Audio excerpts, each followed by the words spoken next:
The rose's message altered everything.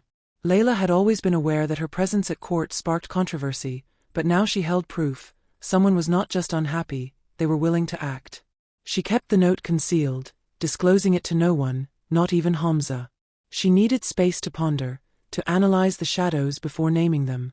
In public, she wore her composure like a mask.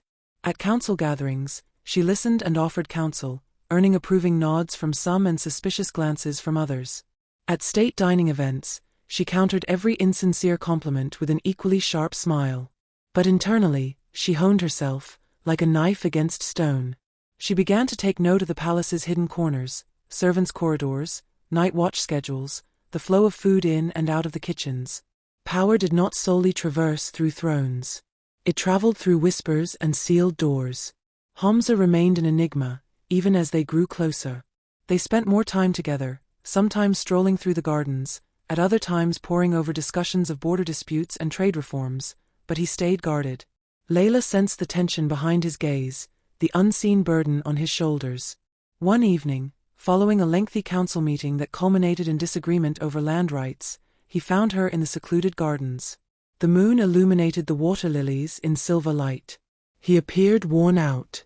"You're altering things," he said quietly, "and not everyone embraces change." She examined him. "Nor do you at times." His jaw clenched. "I've governed this kingdom since I was 16. Every action I take is scrutinized, every misstep punished. I cannot afford mistakes, not even in matters of the heart." That last word lingered heavily in the atmosphere. Layla averted her gaze. This union was never intended for love. "And yet," he murmured, "you linger in my mind like a fever." At that moment, she turned to him, her voice soft yet resolute. "Do not mention love if you will not stand beside me when the danger arrives." He stepped closer. "Do you think I am blind to them? I see them, Layla. I am aware of who sharpens them." She tilted her head. "Then why do you not act against them?"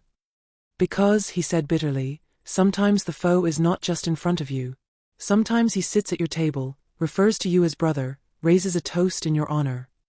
A pause. Then she inquired, "Is it Sakini?" Hamza paused, then offered the slightest nod. "He forges alliances in secret. I cannot take action against him without proof. Yet he perceives you as a danger. You were never meant to reach this level." Layla tightened her fists. "Then I will ascend even higher." He grazed her hand, just for a moment, enough to send a spark of warmth through her. "I do not dread conflict. I dread treachery." "Neither do I," she murmured. That evening, they stood together in the garden, two rulers shrouded in moonlight and mysteries. All around them, the kingdom rested, blissfully unaware that beneath the silks and parchment, a new struggle had commenced, not of weapons, but of authority, perception, and manipulation. Layla no longer traversed the palace as an outsider. Now, every step was intentional, every gaze considered. Rumors flourished wherever she walked, whispers of an Ngala bride with a Karoo intellect, of a queen yet to be crowned but already feared. She realized she had drawn blood the instant they began to twist her name into threats. Still, she moved onward. She had witnessed too much now to step back. Hamza grew more distant in public, but warmer in private.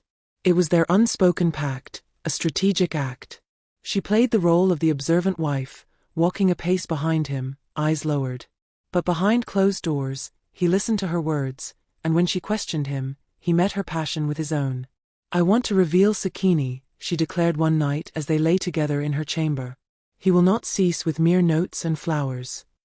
"I understand," Hamza responded, his voice quiet. "But he is cautious. He leaves no trace, no command, only influence." "Then let's provide him with a reason to act, and observe who moves alongside him."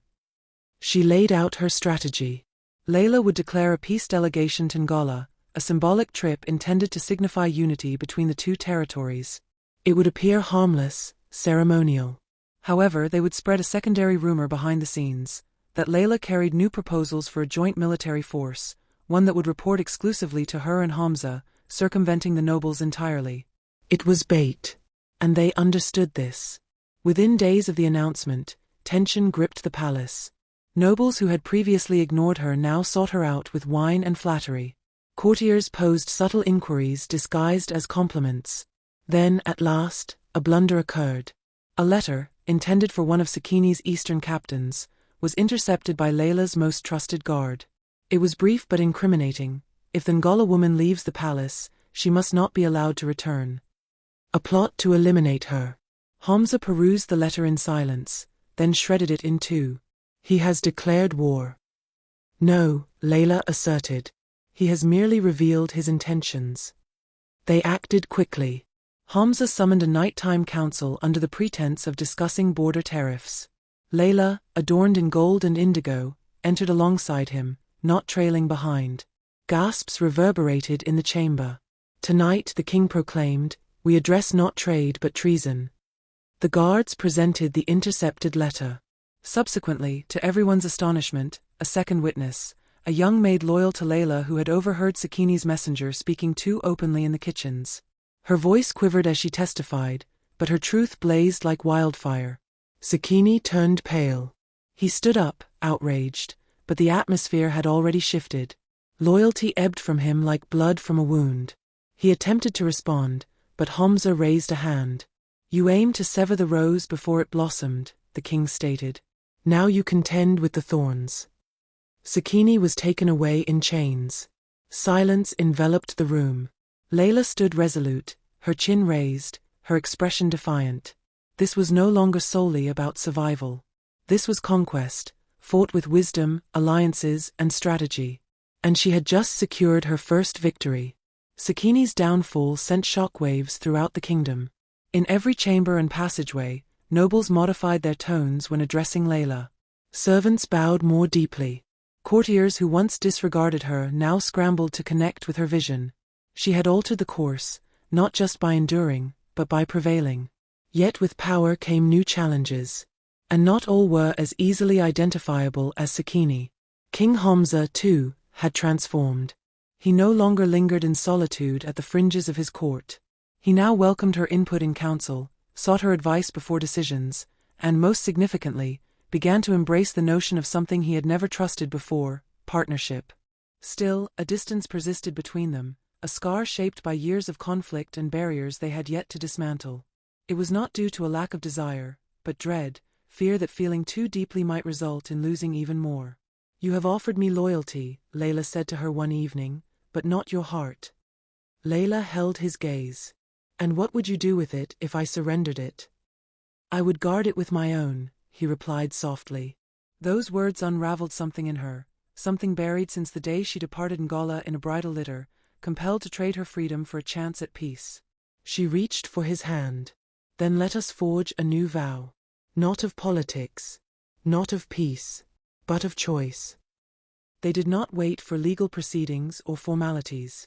Beneath the sacred flame in the inner sanctuary of the palace, where leaders once gathered to connect with their ancestors, they united as one, without crowns or thrones. I was given to you, she stated, but today I choose you. Hamza grasped her hand, his voice gravelly. And I you. Not as a king addressing a queen, but as a man to the woman who dared to question my rule and transformed it. The fire roared as if in agreement. Soon, word of their private pledge spread through the court. Some expressed discontent. Others rejoiced. Yet none had the courage to dispute the undeniable fact. Layla was no longer merely a king's bride. She was the queen of Karu. However, peace is a fragile blossom. Just as it begins to unfurl, winds threaten to disperse its petals. 2 days following the vow, a messenger from the northern border stumbled into the palace gates, half frozen and blood-stained. His gaze was frantic. The bandits of the Red Hills have breached our defenses, he panted. They bear no insignias, but they wield Ngala weapons. Layla's heart dropped. Impossible. The war had ended. Ngala had consented to peace. But if rogue factions were now acting against the crown, everything she and Hamza had worked for could be destroyed. At the council session, the atmosphere quaked with rage. Generals called for vengeance. Nobles labeled it treachery. All eyes shifted to Layla. She stood, composed yet fierce. Give me 3 days, she declared. Allow me to speak to my people. If this is treachery, I will return with their heads. If there is more to it, I will bring you the truth. Hamza did not hesitate in supporting her. For now, trust had supplanted doubt. As she departed with a small escort into the hills where flames had begun to flare once more, Layla understood, the greatest trial still lay ahead. Not of power, not of politics, but of love, and the boundaries it must at times transcend. The journey north lasted 2 days across parched trails and rugged landscape. Layla remained silent, her thoughts a conflict of fear and resolve. The bandits of the Red Hills represented more than just a danger, they symbolized a warning. But from whom? Ngola would never betray her. Not openly. Unless there was someone from her past questioning her allegiance, believing that she had assumed the role of Karu's queen in more than mere title. At the border of the Red Hills, the smoke hung heavily in the air, twisting like serpents into the atmosphere. The ground was marked with the remnants of ambush, charred supply carts, scattered shields, and blood staining the soil like ink. Her escort became increasingly anxious, but Layla continued onward until a horn echoed from the hilltop. A figure emerged, clad in the coarse fabric of the Ngola rebels, face obscured by cloth, eyes filled with suspicion and pride. Layla of Ngola, he called, pulling down his mask. Or should I refer to you as the king's wife? Layla's breath caught in her throat. Malek, she murmured. Her childhood friend. Her cousin.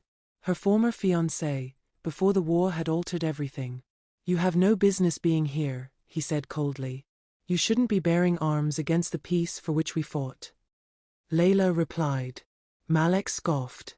We did not consent to peace. The elders did. While we laid our dead to rest, they sold you off like a prize. Layla dismounted and approached him fearlessly. You believe I've forgotten Ngola? I carry its memory with me every day. I've fought to honor your names in every choice made in Karu. From a throne, he retorted. Or from a bed? Enraged, Layla struck Malek with a swift and sharp slap. I fight in ways you refuse to acknowledge, she shot back. With words, through alliances, by wielding power. If I had remained in Ngola, I would have been voiceless. Here I can speak, and they listen. But if you destroy what we have built, you will make me a traitor to both lands. Malek's fury wavered. What happens now? Do you order us to submit? No, she replied, her tone softening. I urge you to decide. Continue fighting and be labeled terrorists, or come back with me and aid in reconstructing Ngola's voice within the heart of Karu. He gazed at her, conflict raging in his eyes. Finally, he nodded. We will follow. But not as captives. As brothers, she affirmed. As warriors for peace. When Layla returned to Karu, it wasn't with captives, but with a group of rebels who had become ambassadors. Hamza greeted her at the gates, and as their eyes met, an unspoken connection formed between them. You accomplished what I could not, he murmured. We achieved what neither kingdom dared to attempt, she responded. That week, Layla stood before the high court, not alongside the king, but on equal footing, and was crowned not only as Queen of Karu but also as Ambassador of Ngola. Her title was unprecedented, her role groundbreaking. Yet her rightful place? Finally secured. The people referred to her as the link between former enemies. But to Hamza, she represented something deeper.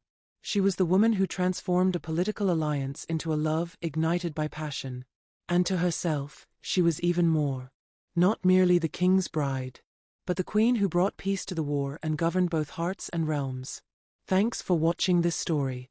Don't forget to subscribe and turn on post notifications, give us a thumbs up and leave us a comment. Until next time, bye.